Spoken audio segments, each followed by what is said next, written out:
nomor 04-MK-MK-L-03-2024 demi kehormatan, keluhuran martabat, serta perilaku Hakim Konstitusi berdasarkan ketuhanan yang Maha Esa, Majelis Kehormatan Mahkamah Konstitusi atau Majelis Kehormatan yang dibentuk berdasarkan keputusan Ketua Mahkamah Konstitusi nomor 1 tahun 2024 tentang pembentukan dan keanggotaan Majelis Kehormatan Mahkamah Konstitusi bertanggal 2 Januari 2024 telah memeriksa, mengadili dan memutus laporan dugaan pelanggaran kode etik dan perilaku Hakim Konstitusi dengan uraian sebagai berikut. 1. Identitas pelapor. 1. Perorangan yang tergabung dalam Sahabat Konstitusi, Amicus Constituere. Nama, Andi Rahadian. Pekerjaan, pemrakarsa dan mitra pendiri, co-founder. Alamat Jalan Guntur 15, Setiabudi, Jakarta Selatan. Selanjutnya disebut pelapor. 2. Identitas terlapor. Nama, Saldi Isra. Tempat tanggal lahir, Solok, 20 Agustus 1968. Jabatan, Wakil Ketua Mahkamah Konstitusi. Alamat, Gedung Mahkamah Konstitusi, Jalan Medan Merdeka Barat nomor 6, Jakarta Pusat 10110. Selanjutnya disebut Hakim terlapor. Majelis Kehormatan telah membaca laporan pelapor, mendengar keterangan pelapor, memeriksa bukti-bukti pelapor dan hakim terlapor, mendengarkan keterangan atau pembelaan hakim terlapor, duduk perkara, dan seterusnya dianggap dibacakan.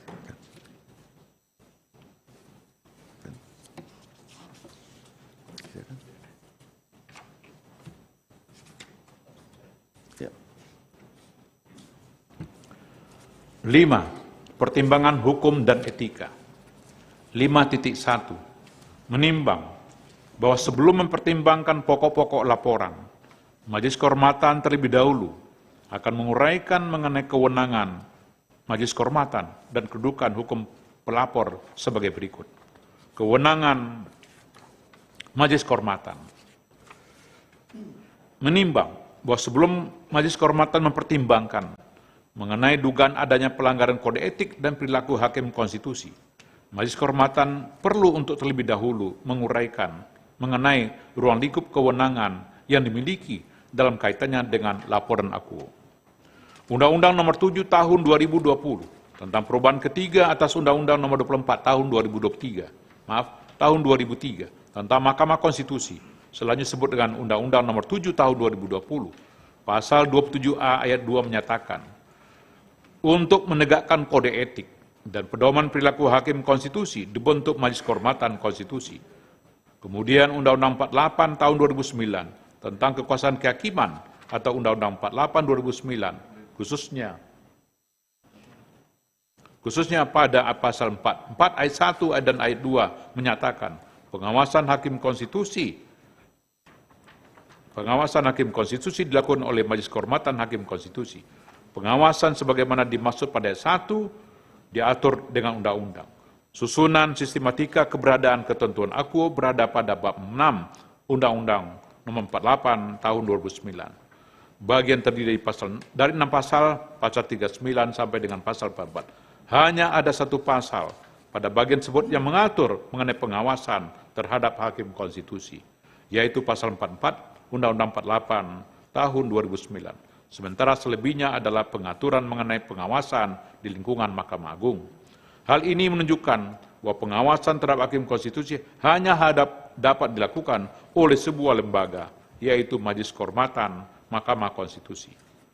Pengaturan lebih lanjut mengenai pelaksanaan fungsi pengawasan terhadap Hakim Konstitusi diatur dalam Undang-Undang 7 2020. Sementara itu definisi mengenai Majelis Kehormatan Mahkamah Konstitusi dijelaskan dalam pasal 1 angka 4 Undang-Undang 8 Tahun 2011 tentang perubahan atas Undang-Undang 24 Tahun 2003 tentang Mahkamah Konstitusi, Undang-Undang 8 2011. Majelis Kehormatan Mahkamah Konstitusi adalah perangkat yang dibentuk oleh Mahkamah Konstitusi untuk memantau, memeriksa, dan merekomendasikan tindakan terhadap Hakim Konstitusi yang diduga melanggar kode etik dan pedoman perilaku Hakim Konstitusi.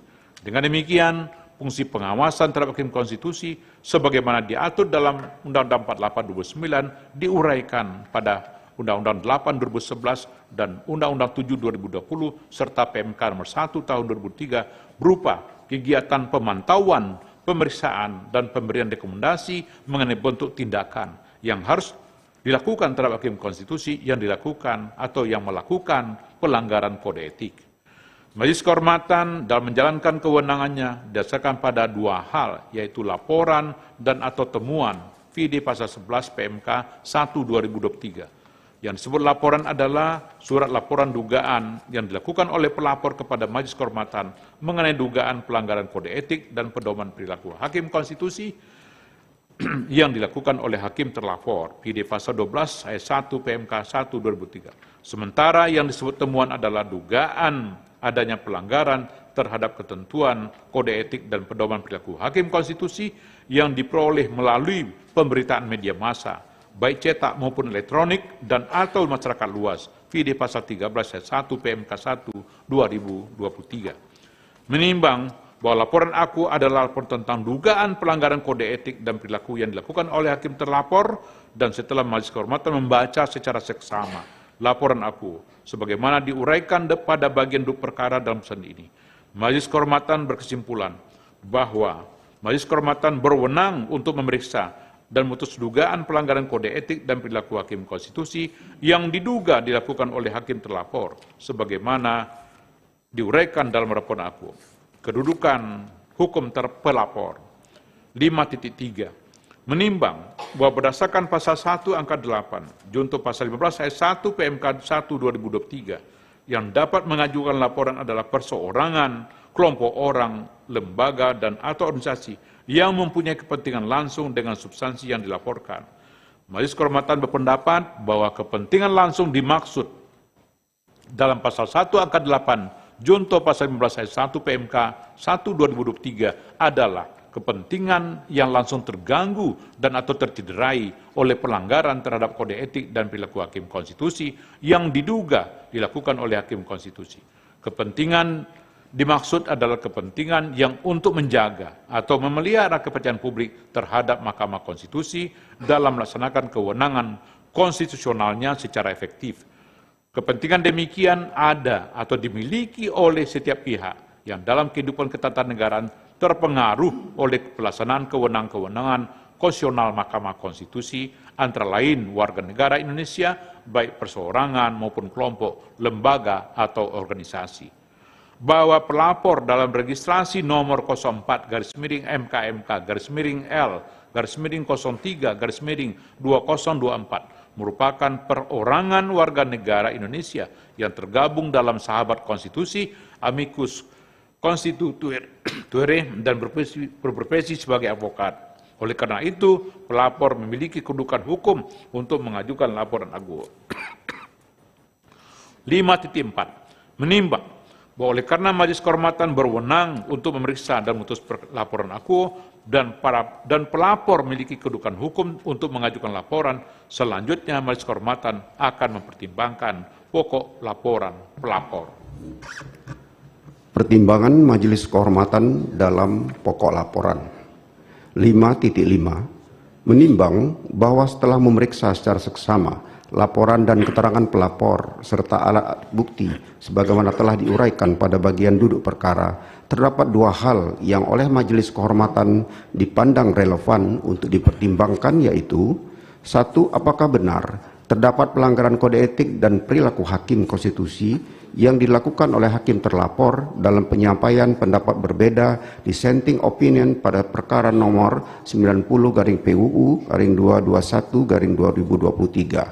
Dan 2. Apakah benar terdapat afiliasi hakim terlapor pada salah satu partai politik peserta pemilu PDI Perjuangan sehingga diduga merupakan pelanggaran kode etik dan perilaku Hakim Konstitusi yang dilakukan oleh hakim terlapor. 5.6. Menimbang bahwa sebelum Majelis Kehormatan mempertimbangkan lebih lanjut berkenaan dengan dalil-dalil pelapor, penting bagi Majelis Kehormatan untuk mempertimbangkan sebagai berikut.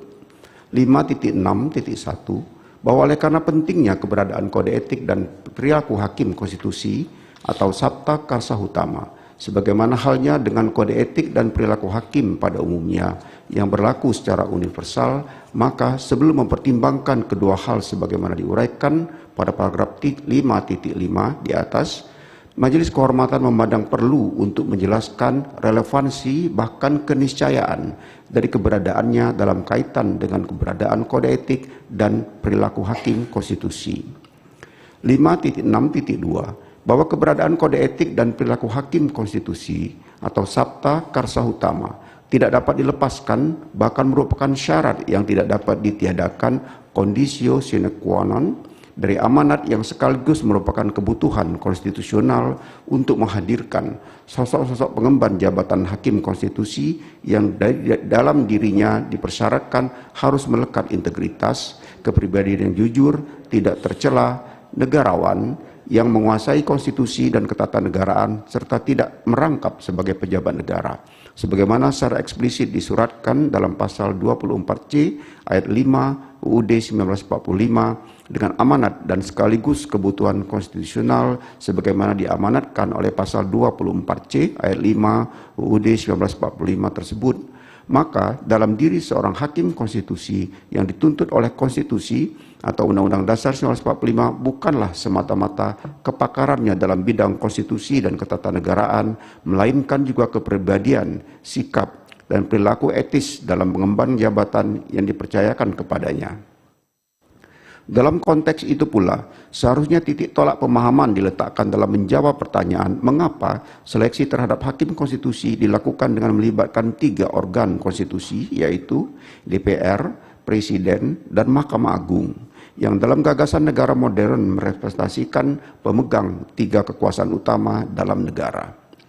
5.6.3 bahwa beratnya persyaratan dilekatkan pada sosok pengemban jabatan hakim konstitusi sebagaimana diuraikan dalam pertimbangan pada subparagraf 5.6.2 di atas secara rasional merupakan tuntutan kebutuhan yang tak terhindarkan karena hakim konstitusi adalah pilar utama sekaligus ruh Mahkamah Konstitusi. Sementara Mahkamah Konstitusi tiada lain adalah pengawal konstitusi dan sekaligus penafsir konstitusi yang penafsirannya dalam kurung dituangkan atau tercemin dalam putusan-putusannya, mengikat seluruh warga negara dan penyelenggara negara. Sebagai pengawal dan penafsir konstitusi, Undang-Undang Dasar 1945, Mahkamah Konstitusi diberi kewenangan besar untuk mengadili dan memutus pada tingkat pertama dan terakhir yang putusannya bersifat final menguji undang-undang terhadap undang-undang dasar, memutus sengketa kewenangan lembaga negara yang kewenangannya diberikan oleh undang-undang dasar, memutus pembubaran partai politik, serta memutus perselisihan tentang hasil pemilihan umum pasal 24C ayat 1 UUD 1945. Selain itu, Mahkamah Konstitusi juga diwajibkan memberikan putusan atas pendapat DPR mengenai dugaan pelanggaran oleh Presiden dan atau Wakil Presiden menurut Undang-Undang Dasar pasal 424C ayat 2 UUD 1945. Fungsi mengawal dan menafsirkan konstitusi itu hanya akan berjalan dengan baik manakala Mahkamah Konstitusi mendapatkan kepercayaan penuh rakyat. Sementara itu, kepercayaan penuh rakyat hanya akan didapat manakala sosok-sosok yang memegang jabatan hakim konstitusi bukan hanya benar-benar mumpuni dalam penguasaan konstitusi dan ketatanegaraan, melainkan juga benar-benar sikap dan perilakunya menunjukkan ketaatan terhadap kode etik dan perilaku hakim konstitusi atau Sabta Karsa Utama. Bukan hanya tak kalah memeriksa dan memutus perkara, melainkan juga dalam kehidupan sehari-harinya di tengah-tengah masyarakat.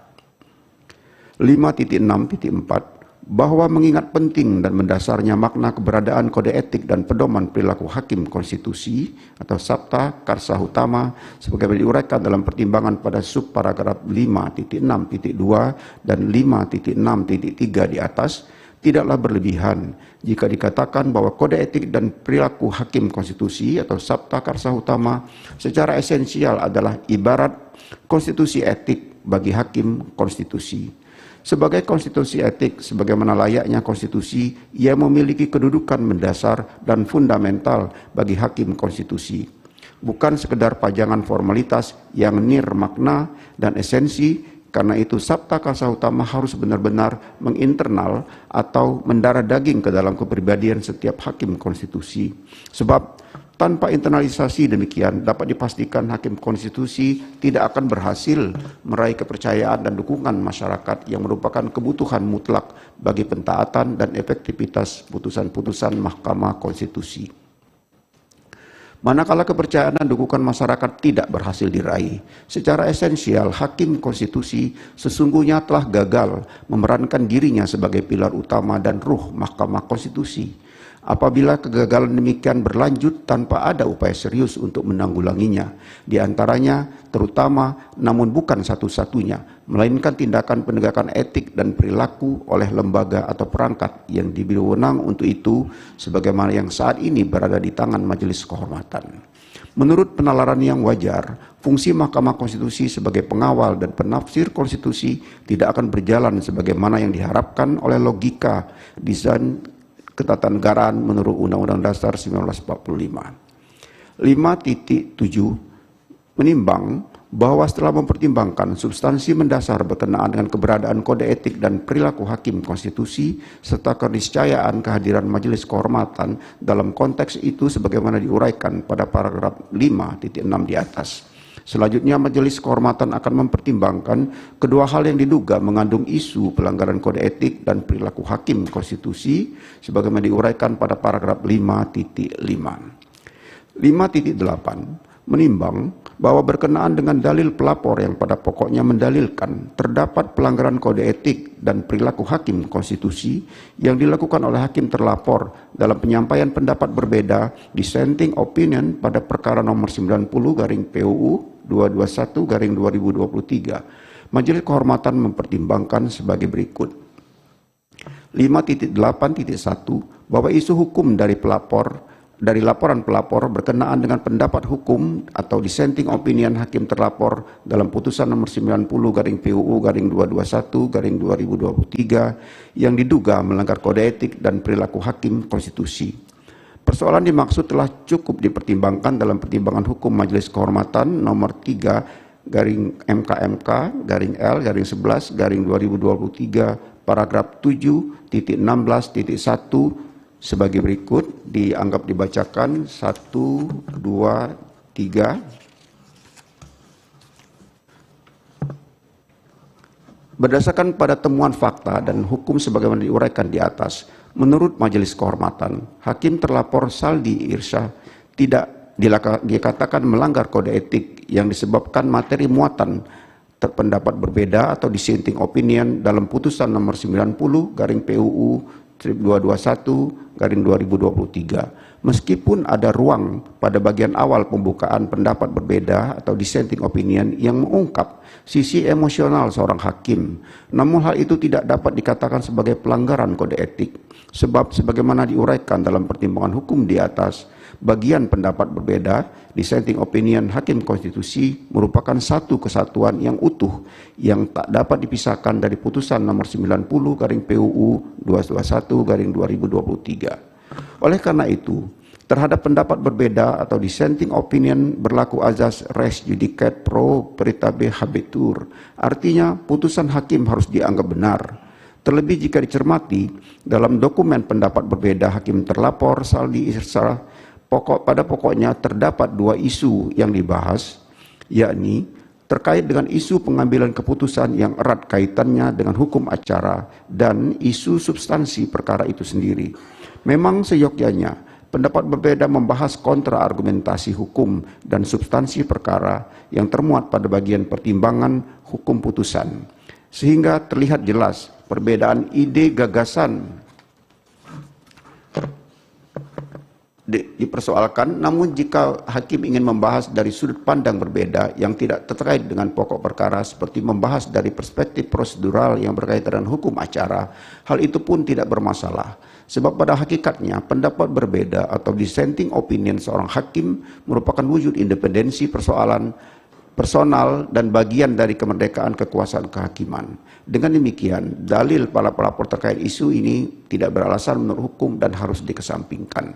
5.8.2 bahwa dengan demikian pertimbangan hukum dan etika berkaitan dengan isu pendapat berbeda atau dissenting opinion hakim terlapor dalam putusan Majelis Kehormatan nomor 3/MKMK/L/11/2023 Paragraf 7.16.1 mutatis mutandis berlaku pula dalam putusan Majelis Kehormatan Akuo yang dengan demikian berarti telah ternyata bahwa pendapat berbeda atau dissenting opinion yang disampaikan oleh hakim terlapor dalam putusan Mahkamah Konstitusi nomor 90/PUU/21/2023 bukanlah merupakan pelanggaran kode etik dan perilaku hakim konstitusi sebagaimana didalilkan oleh pelapor.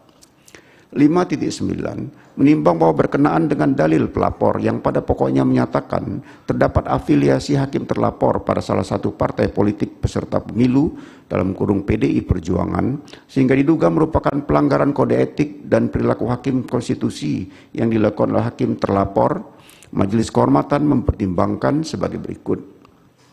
5.9.1 setelah Majelis Kehormatan membaca dan memeriksa secara seksama permohonan pelapor beserta bukti-bukti yang diajukan oleh pelapor, Majelis Kehormatan menilai bahwa dalil pelapor tersebut tidaklah memiliki dasar yang kuat karena dalil pelapor hanya didasarkan pemberitaan media online yang memberitakan kemungkinan hakim terlapor sebagai calon wakil presiden, mendampingi calon presiden Ganjar Pranowo. Dalam hal ini, pelapor hanya mengutip pemberitaan yang memuat pernyataan Ketua DPP PDI Perjuangan Provinsi Sumatera Barat yang menyebut hakim terlapor sebagai salah satu putra daerah yang patut dipertimbangkan. Vide media online news.com pemilu_ID_Puan Saldi Isra hingga Menteri-Menteri Basuki didorong PDIP sumber jadi Wapres. Di luar bukti pemberitaan media online tersebut, pelapor sama sekali tidak menyertakan bukti lain untuk lebih menguatkan dalilnya. Terlebih, hakim terlapor dalam keterangannya yang disampaikan dalam persidangan Majelis Kehormatan membantah adanya komunikasi atau kesepakatan dengan PDI Perjuangan terkait wacana pencalonannya sebagai calon wakil presiden. Hakim terlapor menegaskan bahwa tidak pernah ada pertemuan atau pembicaraan yang membahas hal tersebut. Hakim terlapor menegaskan bahwa selama menjadi hakim konstitusi, dirinya berusaha untuk menghindari hal-hal yang dapat menimbulkan penafsiran atau dugaan bahwa hakim terlapor mengejar popularitas. Hal tersebut diantaranya dicontohkan oleh penolakan hakim terlapor yang dinominasikan sebagai penerima penghargaan Tokoh Minang Nasional Penegak Konstitusi Berintegritas dalam acara peringatan Hari Ulang Tahun ke-17 Padang TV. 5.9.2 bahwa dengan demikian dalil-dalil yang diajukan oleh pelapor tidak cukup kuat untuk membuktikan afiliasi hakim terlapor dengan PDI Perjuangan terkait isu pencalonan hakim terlapor sebagai wakil presiden. Selain itu, keterangan dari hakim terlapor yang membantah dalil pelapor tersebut menjadi pertimbangan penting dalam menilai kebenaran dalil pelapor Akuo, sehingga Majelis Kehormatan tidak menemukan cukup bukti untuk menyatakan adanya pelanggaran kode etik dan perilaku hakim konstitusi sebagaimana yang didalilkan oleh pelapor. 5.10 menimbang bahwa berdasarkan keseluruhan pertimbangan hukum dan etika di atas, telah ternyata tidak terdapat pelanggaran kode etik dan perilaku hakim konstitusi atau sabta karsa utama yang dilakukan oleh hakim terlapor sebagaimana dilalilkan oleh pelapor. Dengan demikian, hakim terlapor tidak terbukti melanggar sabta karsa utama. 5.11 menimbang terhadap hal-hal lain dan selebihnya, terutama dalil-dalil yang secara implisit meminta Majelis Kehormatan mengoreksi putusan-putusan Majelis Kehormatan sebelumnya, sehingga Majelis Kehormatan saat ini seakan-akan diminta untuk menjadi Majelis Kehormatan Mahkamah Konstitusi banding. Terhadap putusan Majelis Kehormatan tersebut tidak dipertimbangkan. Lebih lanjut, karena selain tidak ada relevansinya, Majelis Kehormatan saat ini tidak memiliki kewenangan demikian. Kesimpulan, menimbang bahwa berdasarkan uraian duduk perkara, fakta-fakta yang terungkap dalam rapat dan sidang pemeriksaan, serta pertimbangan hukum dan etika di atas, dapat disimpulkan bahwa telah ternyata tidak terdapat pelanggaran kode etik dan perilaku hakim konstitusi in casu prinsip integritas, prinsip kesetaraan, serta prinsip kesopanan dan kepantasan dalam sabta karsa utama yang dilakukan oleh hakim terlapor sebagaimana didalilkan oleh pelapor. Amar putusan, mengingat Undang-Undang Nomor 24 Tahun 2003 tentang Mahkamah Konstitusi yang telah diubah terakhir dengan Undang-Undang Nomor 7 Tahun 2020 tentang perubahan ketiga atas Undang-Undang Nomor 24 Tahun 2003 tentang Mahkamah Konstitusi dan Peraturan Mahkamah Konstitusi Nomor 1 Tahun 2023 tentang Majelis Kehormatan Mahkamah Konstitusi memutuskan, menyatakan, 1. Hakim terlapor tidak terbukti melakukan pelanggaran terhadap kode etik dan perilaku hakim konstitusi sepanjang terkait dengan penyampaian pendapat berbeda, dissenting opinion, dari hakim terlapor dalam putusan Mahkamah Konstitusi nomor 90 PUU 21 Romawi tahun 2023. 2. Hakim terlapor tidak terbukti melakukan pelanggaran kode etik dan perilaku hakim konstitusi sepanjang terkait dugaan hakim terlapor berafiliasi dengan salah satu partai politik peserta pemilu yaitu PDI Perjuangan. Demikian diputus dalam rapat Majelis Kehormatan oleh 3 anggota Majelis Kehormatan yaitu Idewa Gede Palguna sebagai Ketua Merangkap Anggota, Ridwan Mansur sebagai Sekretaris Merangkap Anggota, dan Yuliandri sebagai anggota pada hari Selasa tanggal 19 bulan Maret tahun 2024 dan hari Selasa tanggal 26 bulan Maret tahun 2024 dan diucapkan dalam sidang pleno Majelis Kehormatan Mahkamah Konstitusi terbuka untuk umum pada hari Kamis tanggal 28 bulan Maret tahun 2024 selesai diucapkan pukul 10:19:44 oleh 3 anggota Majelis Kehormatan Mahkamah Konstitusi yaitu Idewa Gede Palguna sebagai Ketua Merangkap Anggota, Ridwan Mansur sebagai Sekretaris Merangkap Anggota, dan Yuliandri sebagai anggota.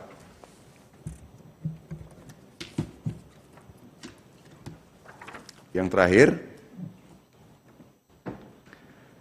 Majelis Kehormatan Mahkamah Konstitusi Putusan nomor 01-MKMK-L-03-2024, nomor 02-MKMK-L-03-2024, nomor 05-MKMK-L-03-2024, demi kehormatan, keluhuran martabat, serta